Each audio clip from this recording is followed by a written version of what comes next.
Hola, ¿qué tal? ¿Cómo están? Muchas gracias por haber acudido a este forma de enseñanza virtual.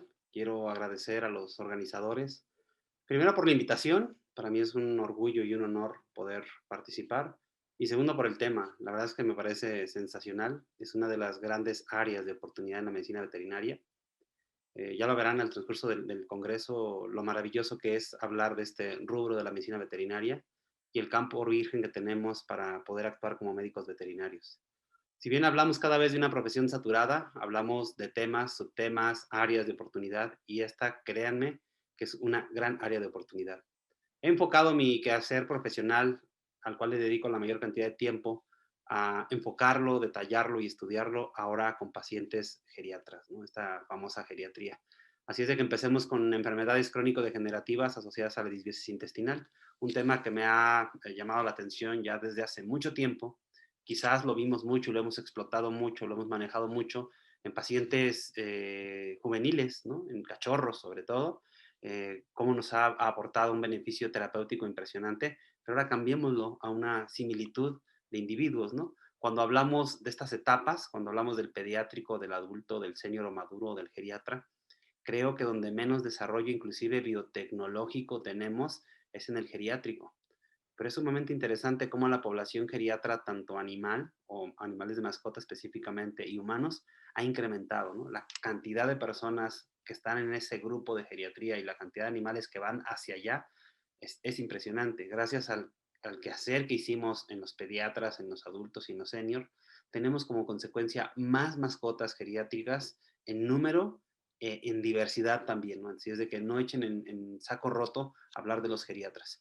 Y justamente hablar de esta geriatría, empiezan los estudios fuertes, empiezan a traspolar información de la medicina humana hacia la medicina veterinaria y empiezan a definir ciertos conceptos o ciertas palabras que para nosotros pudiesen ser muy similares y empiezan a tener cierto tipo de características. Hay una serie de teorías interesantísimas que hablan acerca de la geriatría y la vejez, que hablan de un todo y no solamente de una edad. Por ejemplo, yo les podría decir, la mejor manera de llegar a geriatra es tener una juventud adecuada. Dicho de otra manera, aquellas patologías que pueden tener un curso crónico desde la infancia, sí o sí van a repercutir en la geriatría y van a convertir a aquellos pacientes en un nicho de oportunidad clínica. Entonces, no lo consideren a todos estos cambios de patrones celulares, tisulares, conductuales, fisiológicos, morfológicos, etológicos en estos individuos. Eh, si sabemos que todo lo que tiene vida indistintamente va a envejecer, la pregunta es cuándo y cómo, si aquellos cambios van a ser fisiológicos normales del envejecimiento o van a ser cambios patológicos, ¿no? Entonces tenemos que poner en una balanza, ¿no? Y seguramente lo hemos vivido con el mismo nicho familiar, ver personas que llegaron al envejecimiento o aquellos que tuvieron patologías ya sea asociadas al envejecimiento o como consecuencia del envejecimiento, dos temas y dos rubros completamente diferentes y además cuando los aprendes a entender, los puedes separar, los puedes tener separados y los puedes manejar de mejor manera, ¿no? Hablamos de aquellos individuos con una conducta física que va para abajo sí o sí, una función de los órganos, una función sensorial, una función mental. Cada vez vamos a ver más pacientes con déficit neurológico asociado a la conducta por degeneración y obviamente una respuesta inmunológica, los cuales los hace extremadamente parecidos a aquellos individuos que fueron muchos años atrás cuando eran cachorros. Cambios visibles externos, es evidente que cuando llega una mascota vemos desgaste dental, sarro dental, decoloración amarillenta de los dientes, pérdida de elasticidad de la piel, características propias del pelaje, algunos engrosamientos y formas de callos en extremidades, sobre todo en zonas de apoyo o almohadillas, dificultades para caminar o para subir escaleras, súper asociado esta osteoartritis. Y esto lo vamos a ver como de manera general. Ahora vamos a empezarlo a poner qué pasa con el microbioma, por qué estamos interesados en este microbioma, en esta gran cantidad de microorganismos que van a acompañar al individuo inclusive desde vida gestacional. Antes se pensaba que el útero era un búnker cerrado a microorganismos. Hoy se sabe que no hay una parte de un aparato sistema vivo que no tenga un microorganismo. Eso de hablar de un individuo estéril, fuera de patógenos o fuera de microorganismos dentro de sus sistemas, eso es un error.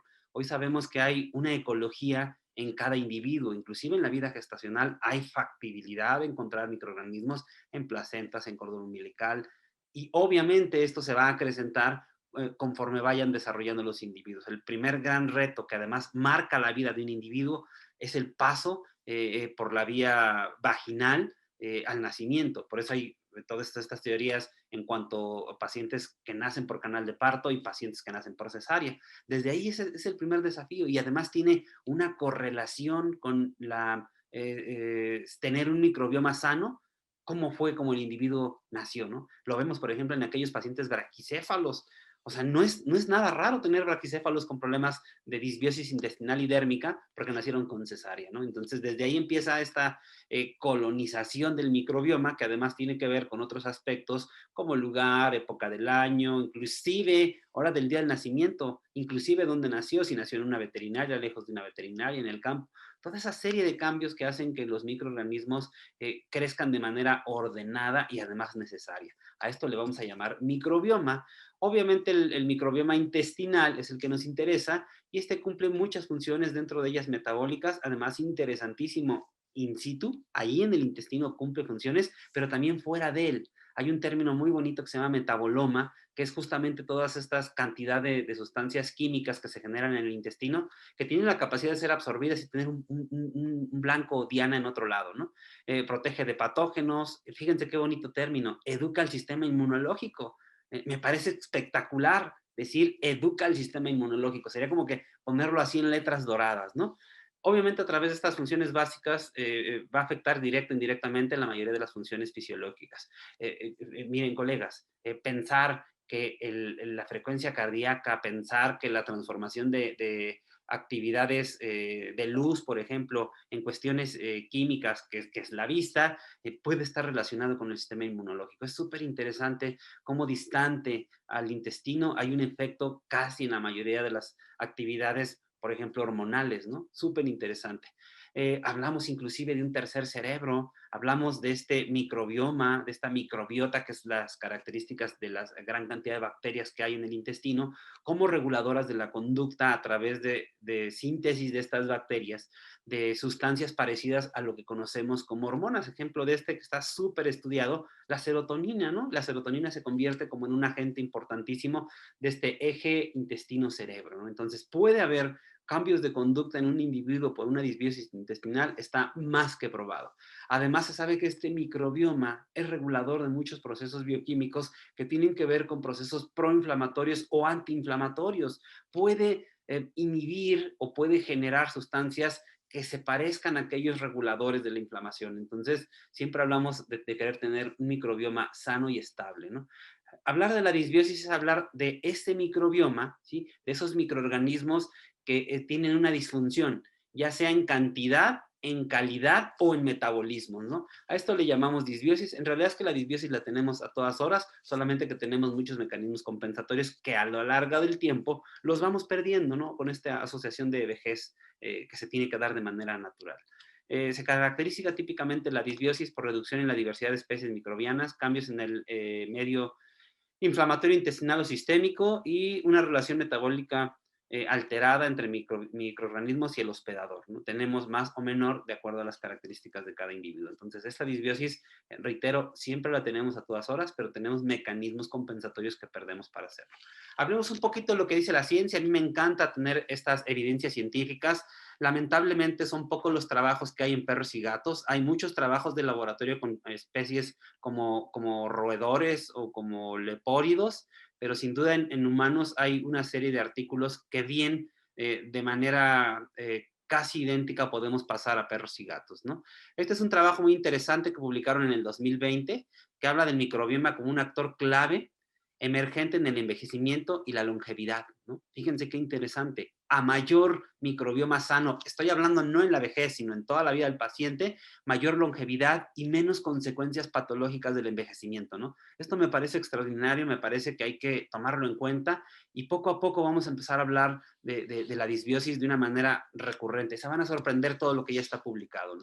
Sabemos que aquella disbiosis me permite en un intestino tener un equilibrio y por tanto tener mecanismos físicos, químicos y biológicos que van a permitir enfermedades. Pasémoslo al lado de la disbiosis intestinal, como muchos microorganismos que pasan de manera frecuente por el tracto digestivo, ahora van a ser o van a generar una patología, van a tener oportunidad de generar una patología, y esto es de manera reiterada. ¿Cuántos pacientes geriatras no ven ustedes, perros o gatos, con diarreas intermitentes, diarreas crónicas? ¿Cuántos nos ven con regurgitación? ¿Cuántos no ven con problemas respiratorios de manera recurrente? Y decimos, sí, es que es la edad. Y yo digo, sí, es que puede estar asociada a la disbiosis a esa edad, ¿no? Entonces, este trabajo habla de la disbiosis intestinal en los ancianos como aumento del riesgo de enfermedades asociadas al envejecimiento. Entonces, aquí midieron a través de todas estas posibilidades genéticas y genómicas cómo esta diversidad en el microbioma tenía una repercusión. Y dicho de otra manera, las personas que tenían menos consecuencias patológicas por el envejecimiento tenían un microbioma sano. Y hoy tenemos la oportunidad de medicina veterinaria de retomarlo, pero además de inducirlo. Ustedes pueden ser promotores de un intestino, de un microbioma sano. Ya veremos al final de la charla cómo es. Estos esquemas me parecen maravillosos. Yo creo que hay que hacerlos de perros y gatos y de otras mascotas que tenemos como de manera regular en la clínica. Todos estos cambios inmunológicos y bioquímicos, además estructurales, de este recambio epitelial como un mecanismo de defensa. Y están tipificadas cuáles son aquellas sustancias o aquellas rutas inmunológicas que se ven más dañadas y permiten la aparición de enfermedades. Imagínate hablar de una asociación de una enfermedad intestinal crónica, envejecimiento y microbioma. A menor daño al microbioma, menos aparición de enfermedad intestinal inflamatoria crónica. Qué interesante, de verdad, qué interesante, ¿no? Obviamente hablamos de estas características de células bacterianas en el intestino, no envejecen per se. Esto es interesantísimo, cómo envejece el intestino, envejece el dueño del intestino, pero las bacterias se van a renovar, ¿no? Se van a renovar. Y entonces empezamos a hablar de esta microbioma intestinal eh, que no envejeció, que se puede mantener, pero cómo repercutió con estas funciones de la edad, ¿no? Y empiezan a haber una gran cantidad de variantes que empiezan a explicar la disfunción del microbioma. Este no envejeció, estas células bacterianas no envejecieron, solo no se recambiaron, solo no se repoblaron o solo no tenían los medios físicos, químicos y biológicos para poder hacer su actividad de manera regular. Y obviamente tiene que ver con la dieta, ¿no? Y a veces estamos tan desacostumbrados a tener una dieta por etapas. Hoy, de verdad, que es maravilloso lo que han hecho las marcas. Cuando ustedes se asoman al portafolio de las marcas que se dedican a la nutrición clínica, ven que empezamos a tener un stock de características para pacientes geriatras. Tienen un aporte mayor o menor de ciertas moléculas que no deberían estar consumiendo el individuo. ¿Y cuántas veces no vemos mascotas que comen lo mismo de cachorros hasta que se mueren, ¿no? Entonces, la dieta va a jugar sí o sí una determinante importantísima en las características del microbioma, ¿no? Y sabemos que hay ciertas sustancias como la fibra que van a tener una repercusión importantísima. Sabemos que los niveles de proteína tienen una característica bioquímica importantísima. A veces las personas dicen, no, es que ya llegó una etapa senil, requiere mucha proteína, dan en exceso proteína y van a generar una serie de cambios metabólicos que el intestino no es capaz de modular porque ya envejeció, porque ya tiene un recambio epitelial un poco más dañado, porque sus procesos bioquímicos ya no son tan asertivos como lo eran antes. Entonces, tenemos que saber no solo de proteínas, sino saber de energía, saber de aminoácidos, saber de ácidos grasos, cuál es la cadena ideal para cada uno de nuestros pacientes. Entonces, no echen en un saco roto. Y una manera de tener una microbioma sano es la elección adecuada en la dieta, ¿no? Eso es súper importante. Este trabajo es muy bonito, habla de la composición del microbioma intestinal con relación a la dieta y a la salud de los ancianos, ¿no? Entonces, algo que falta escribir, algo que falta documentar en veterinaria, pero que sin duda es una realidad y que hacia allá va mucho del mercado de los alimentos, a tener un stock de dietas que cumplan con características nutricionales, pero que también hay unas características de palatabilidad que el individuo va a ir perdiendo, ¿no? Y que nosotros tenemos que considerar en este tipo de dietas. Así es de que se concluye, pues, que a mayor cantidad y calidad de la dieta tendremos menos características de un microbioma que moleste al envejecimiento y pueda darle una patología del envejecimiento. Por el contrario, tendrías un microbioma que pueda modular y que pueda dar estas características de envejecimiento de la manera más saludable, ¿no? Entonces, para mí, la nutrición es un pilar no solamente en la geriatría, en la pediatría, en la patología, en la parasitología, en la enfermedad, en lo que quieran, se ha convertido y cada vez con mayores elementos en algo transversal. Este es un trabajo muy bonito que habla del deterioro cognitivo y los factores dietéticos e interacción con el intestino-cerebro, ¿no? Entonces, ponen de manifiesto esta comunicación a través de sustancias generadas en el intestino que van a estar a la vez determinadas por la dieta y por características patológicas del intestino como una consecuencia de aquellas manifestaciones conductuales. Y esto está más que estudiado en modelos de laboratorio, en cuestiones clínicas humanas y cuestiones clínicas veterinarias, ¿no? Cada vez tenemos especialistas que nos hablan de deterioro cognitivo en los perros y que sí o sí tienen que asomarse hacia el microbioma intestinal.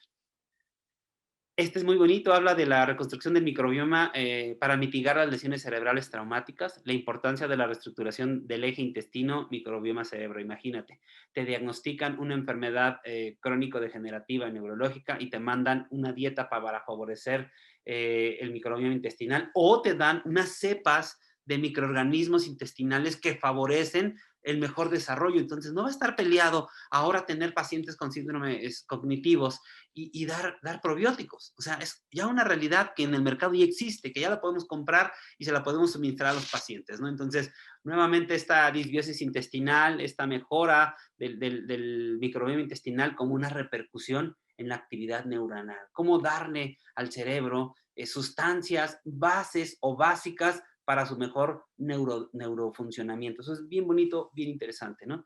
Ejercicio y movilidad. ¿Cuántas veces no vemos pacientes geriatras que simple y sencillamente ya no se mueven, ¿no? Ya no se mueven por muchas razones, porque tengo dolor, porque se me olvida que me tengo que mover, porque no tengo la energía suficiente, inclusive porque no tengo la motivación suficiente. ¿Cuántas veces no vemos perritos bien viejitos que parece que traen pila nueva? Y tiene que ver mucho esta asociación que le damos. Lo mismo pasa con las personas. Las personas, lejos de tener un cuerpo que no se pueda mover, tienen una mente que no se quiere mover, que dice simplemente no. A mí me toca mucho, por ejemplo, invitar a mis familiares, oye, que vamos a viajar, no, no, es que yo ya no quiero, no, es que yo ya viajé mucho. Entonces tienen una cosa aquí en la cabeza que hay que romper y enseñarles que el cuerpo se puede mover y además, colegas, se debe de mover. A mayor ejercicio, a mayor movilidad, mayor microbioma sano. Y ya vamos viendo todo lo que el microbioma sano me puede dar, ¿no? Entonces, este es otro trabajo muy bueno que habla del microbioma intestinal en enfermedades comunes de ancianos que afectan la actividad de la vida diaria, ¿no? Entonces, dentro de ellas, pues evidentemente sabemos que una actividad de ejercicio no solamente tiene una repercusión en el músculo esquelético, va a tener una repercusión articular, va a tener una repercusión cardíaca, va a tener una repercusión emocional. Fíjense, este eje neuroendocrino siempre se va a ver favorecido, la liberación de ciertas sustancias a través del ejercicio sabemos que son súper sanas. Ahora pásalo a tus pacientes geriatras. No tenemos un programa ahora como tal para pacientes geriatras, lo adaptamos a cada paciente, pero sin duda en tu receta de indicaciones de una visita de un paciente geriátrico estará el ejercicio no solamente físico, también el mental, ¿no? Es algo de lo que se ha visto, pero infinitamente. ¿Recuerdan trabajos de hace 15 años de enriquecimiento ambiental en zoológicos? ¿Cómo cambió la vida de los animales simple y sencillamente por tener un enriquecimiento ambiental? Pues lo mismo pasa en veterinaria, en las mascotas, ¿no? Esas rutinas o esas formas rutinarias de los dueños y de las mascotas sí o sí nos van a tener una repercusión. No de balde vivimos ahora con el encierro del COVID muchas anomalías conductuales tanto de las mascotas como de los humanos, porque tenemos esa cierre. ¿Se imaginan cuánto subió el índice de obesidad, por ejemplo, en humanos y en mascotas? Yo lo vivo, yo mismo lo vivo, yo subí un montón de kilos ahora con la pandemia. Pueden ser pretextos también, o puede ser que a mi mente no le puse el chip de reactívate, ¿no? Estos importantes habla específicamente del ejercicio y el microbioma. Es una revisión de la evidencia y de los posibles mecanismos y las implicaciones para la salud humana y está tipificado y concluido que sí o sí el ejercicio va a tener ciertas actividades, ¿no? Fíjense, a mayor ejercicio, claro, estamos hablando de ejercicio modulado, controlado o revisado o profesionalizado, que es algo a lo que vamos ahora, por ejemplo, con rehabilitación, ¿no? Hay menos evidencias de enfermedades intestinales como el cáncer, ¿no? Hay mayor evidencia de cosas que vivimos en veterinaria, como la depresión, ¿no? Solamente por mencionar algunos, ¿no? Hay mayor actividad musculoesquelética, por decirles algo, procesos inflamatorios y proinflamatorios articulares pueden mitigarse, ¿no? Hay otros beneficios en el hígado, en el riñón, en el corazón, en la piel, ¿no? Fíjate qué interesante, la calidad de la piel de los pacientes atópicos es determinante del microbioma intestinal, el cual puede ser determinante para actividades físicas, ¿no? Y empieza a ser todo como un juego de palabras muy interesantes. Otra cosa que vivimos con la disbiosis es cuando tú ves la cantidad de botellas que tiene una persona geriatra y un perro geriatra, porque le mandaron para los ojos, le mandaron para el digestivo, le mandaron para la piel, le mandaron para los oídos, le mandaron para la tiroides, le mandaron para las adrenales, le mandaron para el páncreas, le mandaron para el hígado y por si fuera poco, pues le mandaron vitaminas y minerales, ¿no? Entonces, cuando ves la cantidad de pastillas que tiene el individuo, ahora cámbialo a como esos fármacos. He visto muchísimo, por ejemplo, inhibidores de la bomba de protones, omeprazol es ejemplo claro, en pacientes geriatras que tienen disfunciones digestivas. Y acuérdate, a mayor omeprazol, mayor disbiosis. Tiene su razón biológica de ser. Entonces, creo que hay que darle la justa medida para el justo problema a cada paciente. Yo siempre hablo de un diagnóstico acertado y un tratamiento acertado, ¿no? Van muy de la mano, ¿no? Entonces, este es un trabajo que habla de algunas alteraciones en el microbioma intestinal de ancianos de una región específica después de la terapia con antibióticos. ¿Cuántos pacientes geriatras no les das antibiótico? ¿A cuántos pacientes geriatras no les das un antibiótico por lo que quieras, por un respiratorio, por un intestinal? ¿A cuántos no le hemos dado antibiótico de manera crónica? Hoy tenemos inclusive la posibilidad de tener antibióticos de uso prolongado. Yo pondría una pausa y diría, ok, de entrada, antibióticos y aplicación desmedida en cualquier paciente ya es un error. Y en pacientes geriatras puede ser un error mayor. Úsalos con mucha cautela, dirígelos con mucha cautela. Ve si tienes una alternativa no antibiótica y no generadora de disbiosis antes de meterte en este tipo de problemas, ¿no? Porque se sabe perfectamente todo lo que pasa con estos pacientes, ¿no? También se sabe que tenemos algunas alternativas de productos que pueden ayudar, por ejemplo, los prebióticos y los probióticos. Cuando das un antibiótico es muy adecuado dar un prebiótico y dar un antibiótico. También se sabe que a mayor cantidad de antibióticos tenemos mayor expresión de genes de resistencia y eso es justamente lo que nos está pasando en veterinaria. Hay mayor susceptibilidad a diarreas asociadas a antibióticos justamente por la disbiosis, mayores infecciones entéricas, mayor oportunidad de patógenos, enfermedades patógenas o inclusive enfermedades que tenían que ser transitorias o bacterias que tenían que ser transitorias se convierten en patógenas gracias a la disbiosis que tú mismo generaste con los antibióticos. Por favor, quítense de la idea diarrea antibiótico. No es un sinónimo, no es un quehacer obligatorio. A veces tenemos otro tipo de oportunidades antes de dar antibióticos, ¿no? Entonces, bueno, esto va a traer como consecuencia una respuesta inflamatoria alterada y para mí hablar de inflamación es hablar de disfunción, ¿vale? Y obviamente, pues, todos aquellos mecanismos, decíamos, bioquímicos intestinales, todos aquellos mecanismos inmunológicos intestinales, todos aquellos mecanismos mecánicos como la motilidad intestinal, todos los mecanismos genómicos y genéticos del intestino, como el simple recambio intestinal, se van perdiendo y los antibióticos pueden ser partícipes de mucha de esta disbiosis que va a traer como consecuencia enfermedades. Entonces, no se casen con los antibióticos y menos se casen con los antibióticos en los geriatras. Esto ya quítenlo por favor de la mente, ya pónganlo como algo que hacíamos y ya no queremos hacer, pónganlo como algo que ya cambió, como algo que es diferente, como algo que es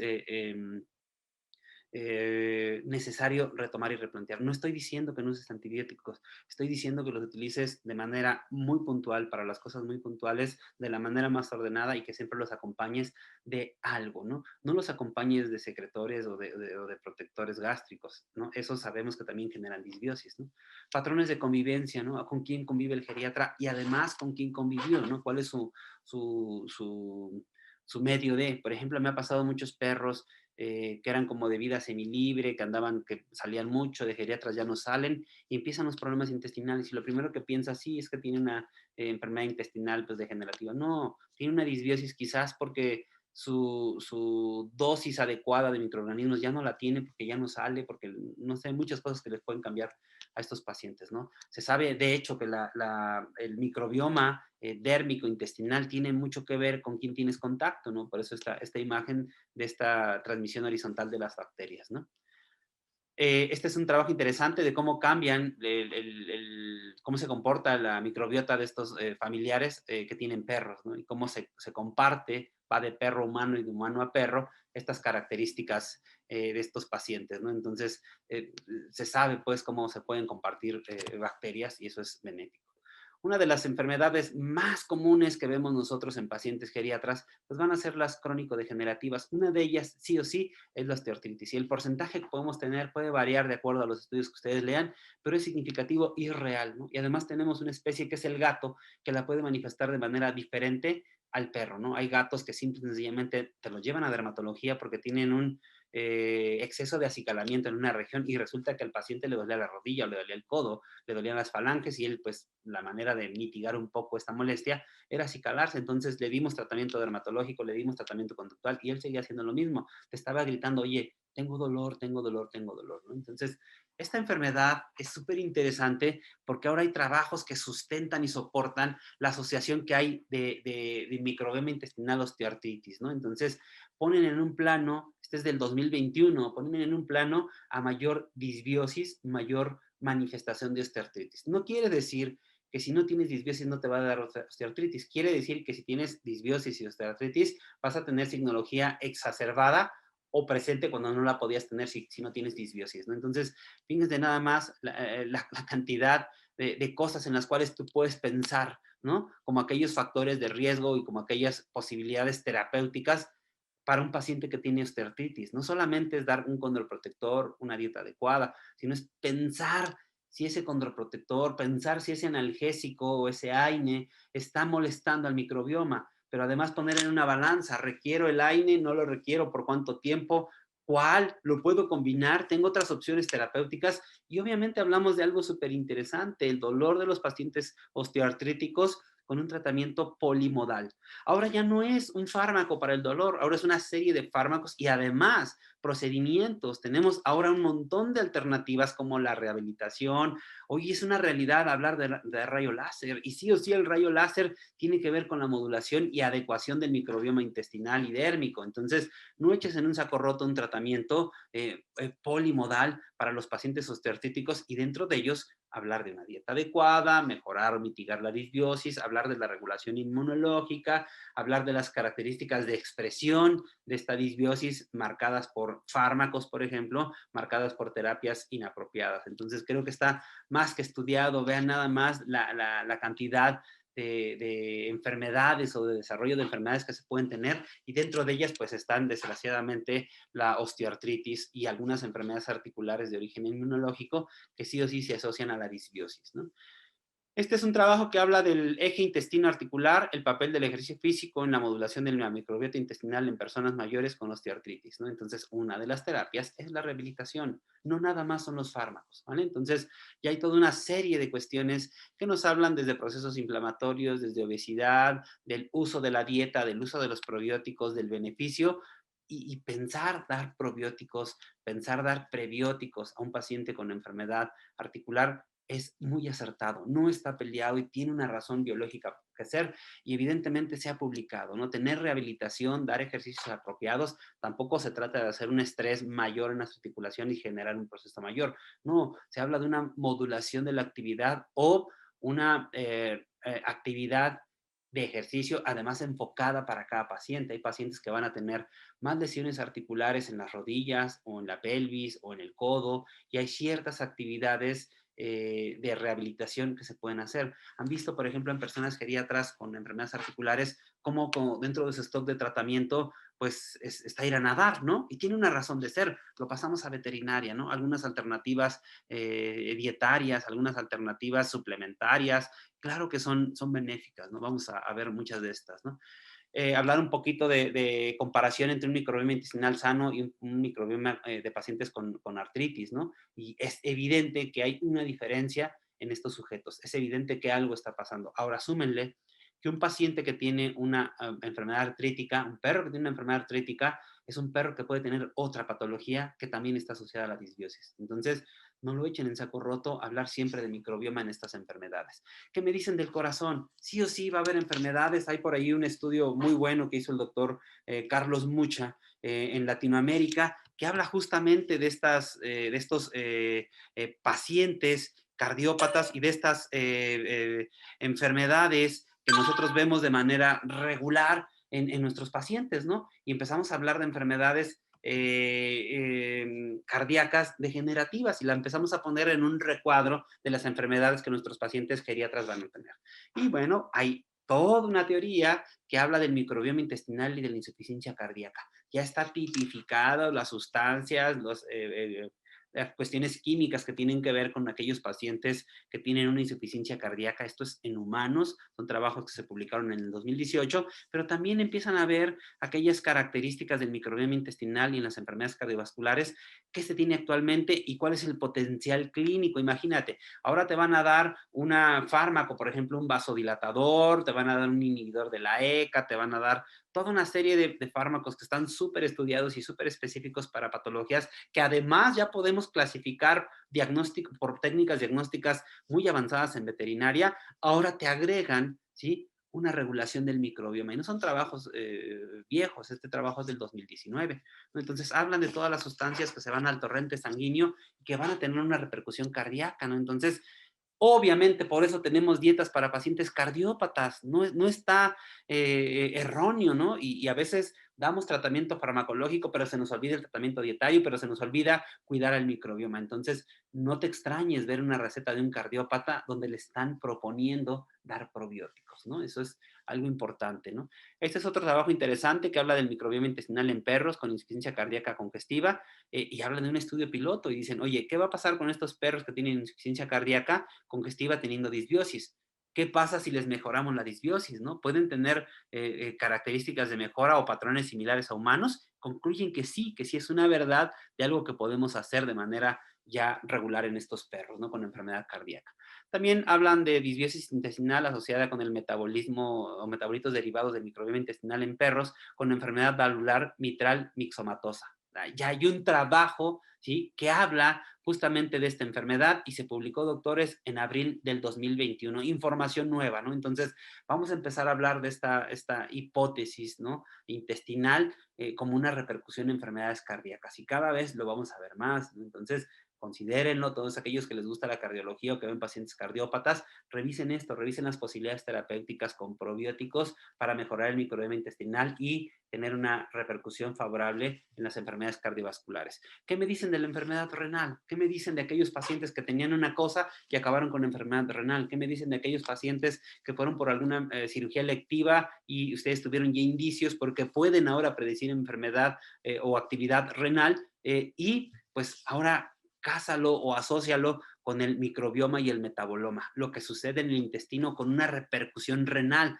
Y no está peleado y tiene lógica y si caminamos con esta misma lógica, información no muy viejita, 2019, hablando de este tema, ¿no? Entonces empiezan a ver todos los cambios intestinales y todas las moléculas intestinales que tienen que ver con una repercusión intestinal y empiezan a ver de cómo se dan actividades en los túbulos, cómo se dan actividades en las nefronas, cómo se dan actividades en la asa de Hendel, que tienen que ver con una actividad metabólica que sucedió sí o sí en el intestino. Un ejemplo clarísimo, urea y proteína, ¿no? ¿De dónde provienen todos esos excesos de proteína? ¿Cómo es la ruta de eliminación de la urea? ¿Cómo es los diferentes metabolismos, interacciones que tiene la urea y todos sus metabolitos en el intestino y lejos del intestino? Entonces, otro tema súper importante y común, enfermedad renal y disbiosis intestinal, ¿no? Y hay, claro que hay información que sustenta esto, de esta enfermedad renal con características de mejora del microbioma intestinal, ¿no? Está más que tipificado y bueno, ahí están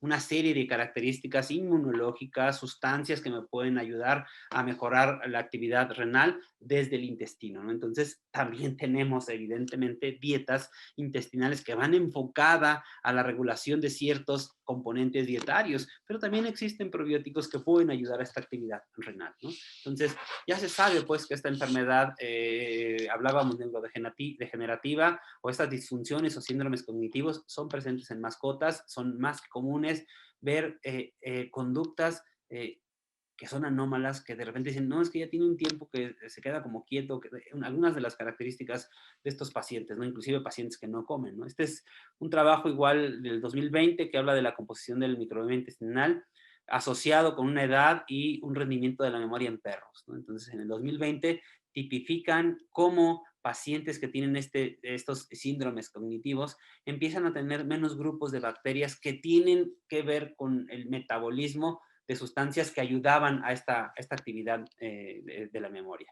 Hablamos nuevamente de este eje intestino-cerebro en una enfermedad neurodegenerativa y la relevancia que tiene un modelo canino como pensando en los humanos, ¿no? Entonces, en el 2019 empiezan a plantear al perro como un modelo que puede tener beneficios hacia los humanos, ¿no? Y de hecho, muchas de las investigaciones que se están haciendo en este tipo de enfermedades, tanto para conocer algunas cuestiones moleculares asociadas a la aparición de las enfermedades, como beneficios y de uno de ellos, pues son los probióticos, ¿no? Entonces, no echemos en saco roto este tercer cerebro, como todos los metabolitos intestinales se absorben sí o sí, en mayor o menor medida, van al torrente sanguíneo y el torrente sanguíneo van a tener lugares diana en cualquier parte del sistema nervioso y específicamente del sistema nervioso central. Más imágenes que nos hablan de este tercer cerebro, que ya asocian características de bacterias y microorganismos de estas como con puntos claves específicos de la actividad neural, ¿no? Entonces, súper interesante este tema, ¿no? O un artículo más que habla del microbioma intestinal canino, que se asocia con mayor riesgo de dilatación volvulogástrica y aquellas variantes de riesgo, ¿no? Entonces, fíjate qué interesante, ¿no? ¿Cuántos pacientes has visto con torsión volvulogástrico? ¿Y cuándo has pensado que aquellos pacientes que tienen torsión y volvulo gástrico estaban asociados a tener disbiosis, ¿no? Algo bien interesante. Ahora piensa un poco cómo es la fisiopatología y la predisposición de aquellos pacientes a torsión y volvulo gástrico. Sí o sí hablamos de una fermentación, sí o sí hablamos de que la fermentación o la producción de gases tiene que ver con bacterias, ¿no? Indudablemente. Entonces, no lo eches en saco roto. Fíjate hasta dónde ha llegado la asociación de esta disbiosis intestinal con la aparición de patologías. Este es otro trabajo interesante que habla de la caracterización de la microbiota fecal y la asociación a mucosas en perros con tumores epiteliales colonorrectales, ¿no? Algo que se hizo en humanos, algo que se caracterizó en humanos y algo que se dijo en humanos. Se dijo a mayor disbiosis, mayor aparición de tumores, ¿no? Y en perros ya tenemos literatura del 2018 que nos habla de esto, ¿no? Entonces, no echar en saco roto antes de tener estas patologías, prevenir. Y ahora tenemos a la mano, pues, muchas formas de hacerlo. Este es interesante, nos vamos más específico, este es en humanos, pero en veterinaria seguramente aparecerá. Hablan de estas características del sistema inmunológico, procesos inflamatorios crónicos, microbioma intestinal, pero además por género. Pues si por género hay evidencia de muchas patologías asociadas con sistema inmune o endocrino, créanme que también con el microbioma intestinal, ¿no? Entonces, características de macho y hembra con microbioma intestinal.